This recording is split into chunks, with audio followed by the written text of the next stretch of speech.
രാവിലെ തന്നെ പോയാൽ നല്ല മീൻ കിട്ടും അമ്മയുടെ ആരോ പറഞ്ഞു. അങ്ങനെ ഇന്ന് രാവിലെ തന്നെ കിഞ്ഞിന്. അങ്ങനെ തിരിച്ചു വരുമ്പോൾ റോഡ് സൈഡിലെ കറിയുടെ ചപ്പലെല്ലാം പറിച്ചുകൊണ്ട് വന്നിന്. ചൂര മേടിച്ചിന്.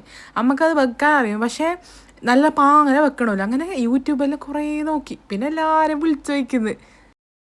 അതിൻ്റെ രീതി പറഞ്ഞു തന്നാൽ മതി ഞങ്ങൾക്ക്, പിന്നെ ഞാൻ ആക്കിക്കോളാം. എന്തെന്ന് മനസ്സിലാവുന്നില്ല, അതെങ്ങനെ അറിയിക്കണ്ടേ?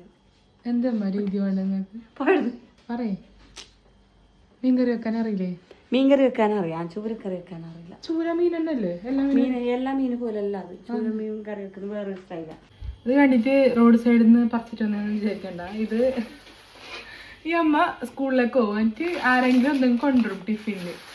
അപ്പൊ അത് ഇടാൻ അതന്നെ ആക്കണം. ഇത് ഇപ്പൊ എന്ത് സ്പിനാച്ച് പോലും എനിക്കറിയില്ല ഇത് എന്ത് ചെയ്യുന്നു. ഇത് ചീരയാ?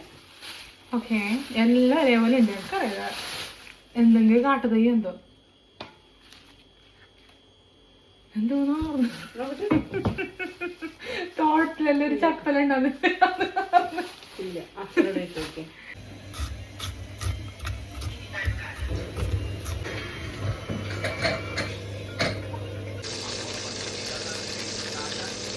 നമ്മളെ സാധനങ്ങളെല്ലാം റെഡിയായി. പറയാം അമ്മ ഉണ്ടാക്കിയ ഫുഡ് എങ്ങനെയുണ്ട്? കൊള്ളാം. ടേസ്റ്റ് നോക്കിയിട്ട് പറയാം അമ്മ ഇത്ര കഷ്ടപ്പെട്ടിട്ടുണ്ടാക്കിയ മീൻ കറി എങ്ങനെ ഉണ്ടെന്ന്. ഓക്കെ,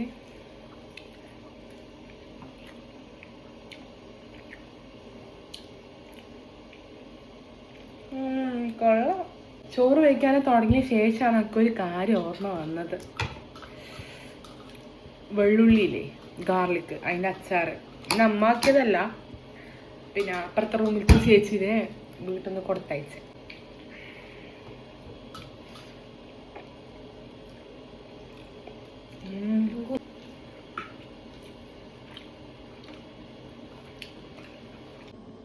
എങ്ങനെ ഉണ്ടായിരുന്നു? നല്ല ഫുഡാണ്. ഇന്നത്തേക്ക് ഇത്രയല്ലോ ബായ് എന്ന് പറയുന്നത്. ഇന്നത്തേക്ക് ഇത്രയല്ലോ ബായ്.